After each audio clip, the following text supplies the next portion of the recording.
देखिए दोस्तों, आज हम हिंदी के कुछ महत्वपूर्ण बहुविकल्पी प्रश्न को बताने जा रहे हैं। जैसे देखिए, पहला प्रश्न है, सेवा सदन उपन्यास के लेखक कौन है? इसमें पहला ऑप्शन दिया गया है प्रेमचंद, दूसरा ऑप्शन है हजारी प्रसाद द्विवेदी और तीसरा ऑप्शन है धर्मवीर भारती और चौथा ऑप्शन है भगवती चरण उपाध्याय। इसमें से हमारा जो है प्रेमचंद सही है। और फिर है दूसरा क्वेश्चन, अतीत के चलचित्र के लेखक कौन है? इसमें पहला ऑप्शन दिया गया है रामवृक्ष बेनीपुरी और दूसरा ऑप्शन है महादेवी वर्मा और तीसरा ऑप्शन है धर्मवीर भारती और चौथा ऑप्शन है अमृत राय, जिसमें से महादेवी वर्मा ने अतीत के चलचित्र की लेखक हैं। और फिर तीसरा ऑप्शन है आवारा मसीहा के लेखक कौन है? इसमें पहला ऑप्शन दिया गया है धर्मवीर भारती और दूसरा ऑप्शन है जनेंद्र कुमार और तीसरा है मोहन राकेश और चौथा है विष्णु प्रभाकर, जिसमें से विष्णु प्रभाकर ने आवारा मसीहा के लेखक थे, उन्होंने इसकी रचना की थी।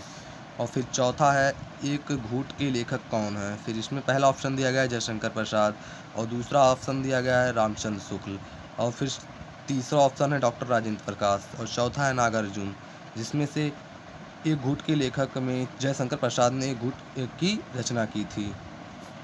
और फिर पांचवा क्वेश्चन है, ललित ललाम के रचयिता कौन है? पहला ऑप्शन दिया गया है इसमें पद्माकर और दूसरा दिया गया है मतीराम और फिर तीसरा ऑप्शन है भूषण, फिर चौथा है बिहारी लाल, जिसमें से मतीराम ने ललित ललाम की रचना की थी।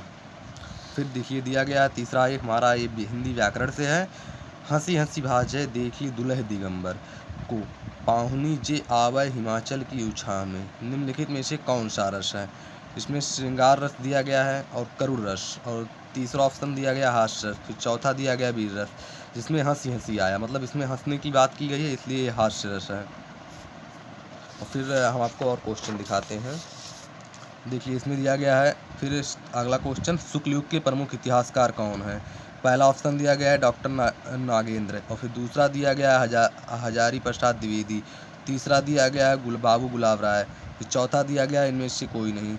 इसमें से शुक्ल युग के प्रमुख इतिहासकार बाबू गुलाब राय थे। फिर आठवां क्वेश्चन दिया गया है छायावादोत्तर युग के प्रमुख कवि कौन है? इसमें पहला ऑप्शन दिया गया रामधारी सिंह दिनकर, फिर दूसरा ऑप्शन दिया गया डॉक्टर नागेंद्र कुमार, फिर तीसरा ऑप्शन दिया गया है आचार्य रामचंद्र शुक्ल, फिर चौथा दिया गया अध्यापक पूर्ण सिंह, इसमें से हमारा रामधारी सिंह दिनकर जी सही हैं। फिर दिया गया है नौवें क्वेश्चन में भवानी शंकर में समास है, ये हमारा भी मतलब हिंदी व्याकरण के समास से क्वेश्चन लिया गया है। इसमें पहला ऑप्शन दिया गया है तत्पुरुष समास, फिर दूसरा दिया गया है द्विगु समास, फिर तीसरा दिया गया है बहुब्रीहि समास, फिर चौथा है द्वंद्व समास। भवानी शंकर, अगर भवानी शंकर का अगर हम समास विग्रह करें तो इसमें आएगा भवानी और शंकर और जिसमें और शब्द आता है वो होता है द्वंद्व समास, इसलिए हमारा ये होगा द्वंद्व समास। फिर 10वां क्वेश्चन दिया गया है, सुहाग का तत्सम कौन होता है? सुहाग मतलब जो कहते हैं कि लड़की सुहागिन है, इसलिए उसका मतलब तत्सम में जो होगा वो होगा स्वामी, जैसे दिया गया ऑप्शन, फिर सुहागा दिया गया है, फिर तीसरा ऑप्शन दिया गया है सौभाग्य और चौथा दिया गया है दुर्भाग्य, इसमें सौभाग्य सही है। फिर दिया गया है मते में मति शब्द का मतलब रूप है, मतलब मते रूप है मति शब्द का, इसमें पहला ऑप्शन दिया गया है मतलब कौन सी जैसे विभक्ति बतानी है और वचन, जैसे षष्ठी विभक्ति एक वचन दिया गया पहला ऑप्शन, फिर दूसरा ऑप्शन दिया गया पंचमी विभक्ति एक वचन, फिर तीसरा दिया गया चतुर्थी द्विवचन, फिर चौथा दिया गया है सप्तमी बहुवचन, इसमें से हमारा षष्ठी विभक्ति एक वचन सही है। फिर दिया गया है 12वां क्वेश्चन, भारतीय हिंदी युग किस काल के अंतर्गत आता है? इसमें पहला ऑप्शन दिया गया है भक्ति काल, फिर दूसरा दिया गया है रीति काल, फिर तीसरा दिया गया आधुनिक काल, फिर चौथा दिया गया आदिकाल, इसमें से हमारा आधुनिक काल सही है। फिर 13वां क्वेश्चन है, आंगन के प्रवेश के रचयिता कौन है? इसमें ऑप्शन दिया गया पहला धर्मवीर भारती, दूसरा दिया गया अज्ञेय, तीसरा दिया गया मुक्ति बोध, फिर चौथा दिया गया रामनरेश त्रिपाठी, इसमें से हमारे अज्ञेय जी सही हैं। इनका पूरा नाम है डॉक्टर हीरानंद सच्चिदानंद अज्ञेय।